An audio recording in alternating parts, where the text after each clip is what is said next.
Santo e eterno Deus que habitas nas alturas dos céus, dá-nos sabedoria, Senhor, neste instante para meditarmos na Tua Santa Palavra, perdoa os nossos pecados, o Teu Espírito Santo fale aos nossos ouvidos para que lhe ouçamos a voz, para que a mensagem possa atingir o objetivo de falar do Teu grande amor por nós. Nós te pedimos estas bênçãos em nome por amor de Jesus. Amém. Natal, Feliz Natal, é uma festa chamada de cristã. Vamos analisar e pensar um pouquinho na mensagem de Natal. O nosso verso inicial está em João, capítulo 1, versos 1 e 2. No princípio era o Verbo, e o Verbo estava com Deus, e o Verbo era Deus.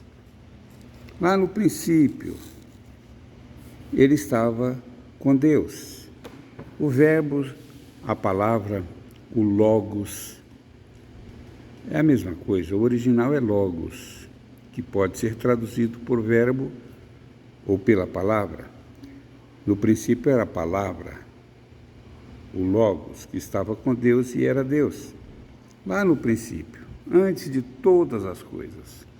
Não existiam mundos, não existiam planetas, não existiam anjos, não existiam nada. Absolutamente nada. Só o grande, imenso, incomensurável universo de Deus, e ali estava Deus, o Verbo e Deus. Aí, na sua onisciência,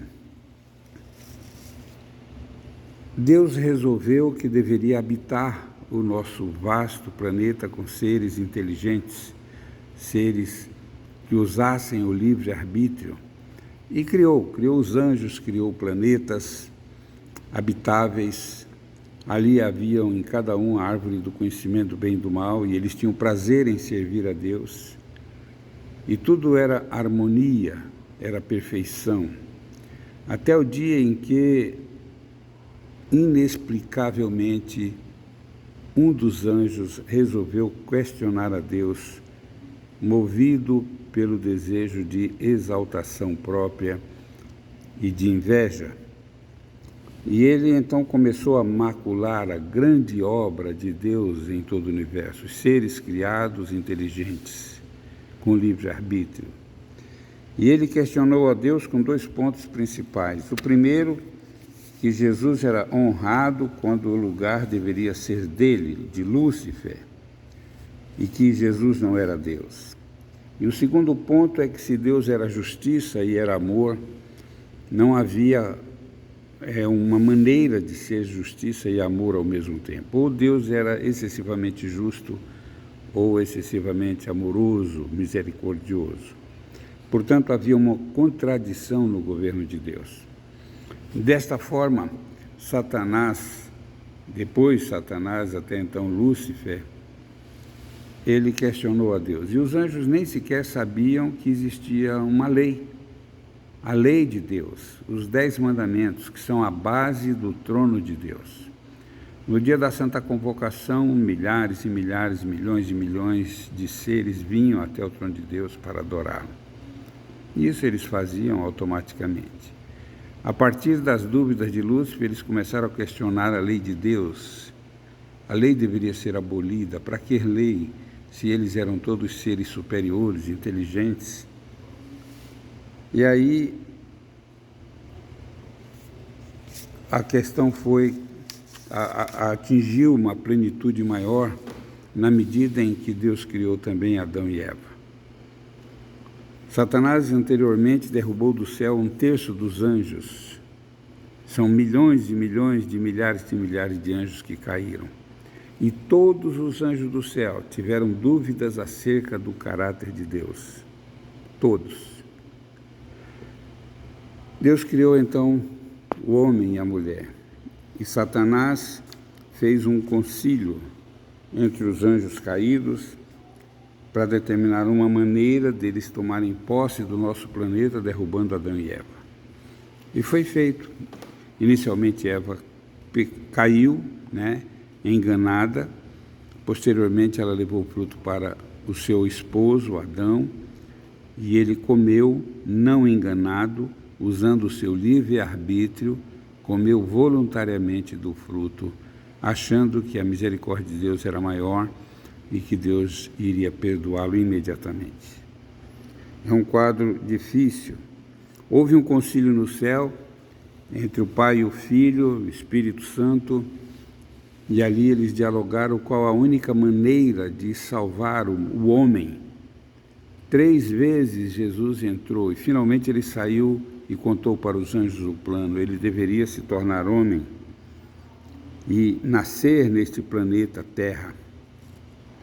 O curioso é que Deus não levou em consideração o fato do nascimento em si, estipulando uma data determinada para que isso não virasse uma idolatria, mas sim o fato, a missão para a qual Cristo viria ao mundo. E Cristo veio e nasceu, e nós estamos felizes. Se ele não nascesse, não seria possível. Para nós cristãos, o nascimento de Cristo é muito importante, porque é a partir daí que se inicia, então, a demonstração do grande amor de Deus por nós. Isaías 53, 4 e 5 diz: verdadeiramente ele tomou sobre si as nossas enfermidades e as nossas dores levou sobre si, nós o reputávamos por aflito, ferido de Deus e oprimido. Mas ele foi ferido por causa das nossas transgressões e moído por causa das nossas iniquidades. O castigo que nos traz a paz estava sobre ele, e pelas suas pisaduras fomos sarados. Este era o plano. Jesus se tornaria homem, viria a este mundo, carregaria sobre si o fardo dos nossos pecados. A lei diz: aquele que pecar certamente morrerá, o salário do pecado é a morte.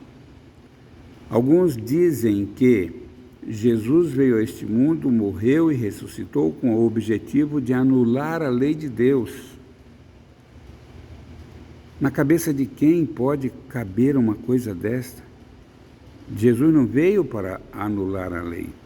Se isto fosse possível, ele teria anulado antes de nascer no nosso planeta e não precisaria ter vindo. Mas é o contrário, o fato dele cumprir o mandamento que exigia a morte do pecador. Ele tomou sobre si as nossas enfermidades, nossas dores, a nossa cruz. Ele tomou sobre si os fardos dos nossos pecados, morreu em nosso lugar, e isso tornou a lei gloriosa, porque ela é imutável. Em Deus não há sombra de variação. Jesus não veio para abolir a lei, ele veio para cumprir o mandamento de que o pecador deveria morrer, e então ele morreu em nosso lugar. Então, 2 fatos são muito importantes. Primeiro, a sua morte. No momento da sua morte, Lucas 24, 45, 46 diz: e rasgou-se ao meio o véu do templo. E clamando Jesus com grande voz, disse: Pai, nas tuas mãos entrego o meu espírito. E havendo dito isto, expirou. Este fato, a morte de Jesus, vicária em nosso lugar, nos assegura o direito de não morrermos a nossa segunda morte. Nós morremos, vamos aguardar na sepultura até a ressurreição, e depois da ressurreição, os que forem salvos na primeira ressurreição irão para o céu, os da segunda ressurreição irão para o fogo com Satanás e seus anjos. Então esta é a segunda morte, a ressurreição depois dos 1000 anos. Uma outra coisa que é muito importante é a ressurreição de Cristo. Em 1 Coríntios 15, versos 17 e 18, nos diz: e se Cristo não ressuscitou, é vã a vossa fé, e ainda permaneceis nos vossos pecados. E também os que dormiram em Cristo estão perdidos. Veja, quando Jesus morreu na cruz, os sepulcros se abriram. E quando ele ressuscitou, aquelas pessoas ressuscitaram. E quando ele ascendeu ao céu, aquelas pessoas que ressuscitaram foram para o céu com Cristo. Veja, no céu estão pessoas que já morreram e ressuscitaram. Estas, Moisés, e fora estes ainda temos Elias e Enoque, que não morreram, foram trasladados vivos. Então nós temos alguns seres humanos sim no céu. Agora se ensina que quando nós morremos a alma ou o espírito vai para o céu. Isto não é verdade. Não tem base escriturística, você não encontra isto na Bíblia. O fato é que quando nós morremos vamos aguardar a ressurreição. Na ressurreição, então nós vamos receber a recompensa. A morte de Cristo foi tão importante, e veja Colossenses 1:20, e que, havendo por ele feito a paz pelo sangue da sua cruz, por meio dele reconciliar-se consigo mesmo todas as coisas, tanto as que estão na terra como as que estão no céu. Veja, a rebelião de Satanás afetou também os anjos que não caíram. Eles ficaram com dúvidas acerca de Deus, acerca do amor de Deus, acerca da divindade de Cristo. Jesus disse: eu dou a minha vida, ninguém a tira de mim, eu mesmo a dou e eu mesmo tomo-a de volta. Em outra ocasião ele disse: eu sou a ressurreição e a vida. Só Deus é vida em essência. Nós somos criaturas, nós não temos vida em nós mesmos, nenhum anjo tem, Lúcifer não tem, ele também é mortal. O único imortal é Jesus Cristo e é o Pai. É a divindade de Jesus Cristo. A humanidade de Jesus morreu, mas a divindade não, ficou velada. Então, queridos irmãos, neste ato em que Jesus dá a sua vida para nos resgatar, ele prova para o universo que ele é amor. E no momento em que ele se auto-ressuscita, ele prova para o universo que ele é Deus. E com isto ele reconciliou todas as coisas. Veja, Jesus nasceu em Belém. É muito importante. Sem isto, nós não teríamos Jesus na cruz. Ele caminhou para a cruz e na cruz morreu. Ele ressuscitou. E daí? É interessante que, ao estudarmos o ministério de Jesus, nós não podemos deixar de fora um fato importante. João 14, 2 e 3 diz: na casa de meu pai há muitas moradas. Se não fosse assim, eu vou-lhe teria dito: vou preparar-vos lugar. E quando eu for e vos preparar lugar, virei outra vez e vos levarei para mim mesmo, para que onde eu estou estejais vós também. É muito importante nós sabermos que Jesus subiu ao céu. Enquanto ele ascendia ao céu, 2 anjos se colocaram ao lado dos discípulos e disseram: esse Jesus que está subindo ao céu há de vir da mesma maneira como o vistes ir.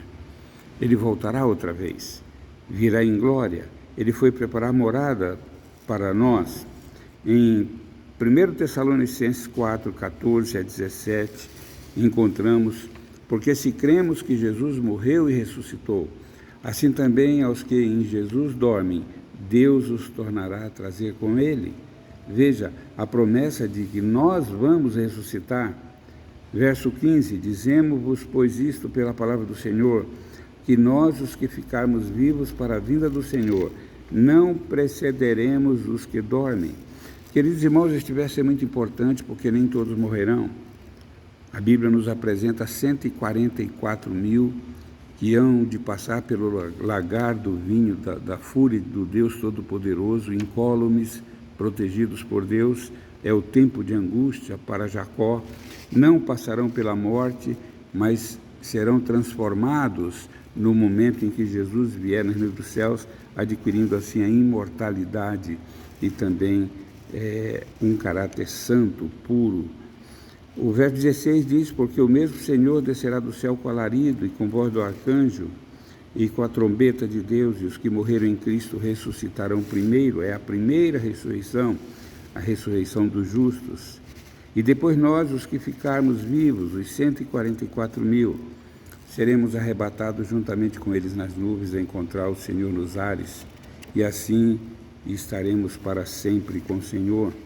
Com certeza vamos formar uma grande multidão que ninguém pode enumerar, de todas as nações, tribo e língua e povo, e há lugar para você, há lugar para mim, há lugar para todas as pessoas. Apocalipse 7, verso 9. Depois destas coisas olhei, eis aqui uma multidão a qual ninguém podia contar, mencionamos isto, de todas as nações, tribos, povos e línguas que estavam diante do trono e perante o Cordeiro, trajando vestes brancas e com palmas nas mãos. Ali estarão os 144 mil que não passarão pela morte, os ressuscitados, formando uma grande multidão. Tem lugar para todos nós. Como nos calar no Natal, quando milhares de pessoas abrem o coração para ouvir a verdade solene acerca de nosso Salvador? A data não importa, se é 25 de dezembro ou 14 de abril, não importa. O que importa é que este assunto é muito importante.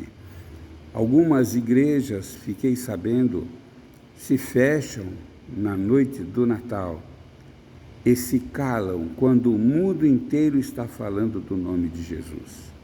É um absurdo. É a época propícia em que os corações se abrem. É a época propícia para eu falar deste Deus maravilhoso, que um dia nasceu com o objetivo de morrer, de ressuscitar, de subir ao céu, de julgar os vivos e os mortos, de voltar para buscar os seus filhos. E veja lá em Apocalipse 21, verso 1. E vi um novo céu e uma nova terra, porque já o primeiro céu e a primeira terra passaram, e o mar já não existe. Que mensagem linda, que mensagem poderosa para nós pregarmos no Natal para o mundo. Verso 2, e eu, João, vi a santa cidade, a nova Jerusalém, que de Deus descia do céu, adereçada como uma esposa ataviada para o seu marido. É a santa cidade que Jesus foi preparar para nós. E eu vi uma grande voz do céu que dizia, eis o tabernáculo de Deus com os homens, pois com eles habitará, e eles serão o seu povo, e o mesmo Deus estará com eles, e será o seu Deus. Queridos irmãos, é maravilhoso nós imaginarmos esta vinda de Jesus. Judas 1,14 nos diz, e destes profetizou também Enoque, o sétimo depois de Adão, dizendo, eis que é vindo o Senhor com milhares de seus santos anjos. A abóbada celestial será revestida de uma presença maravilhosa de milhares, milhões, bilhões de anjos de Deus.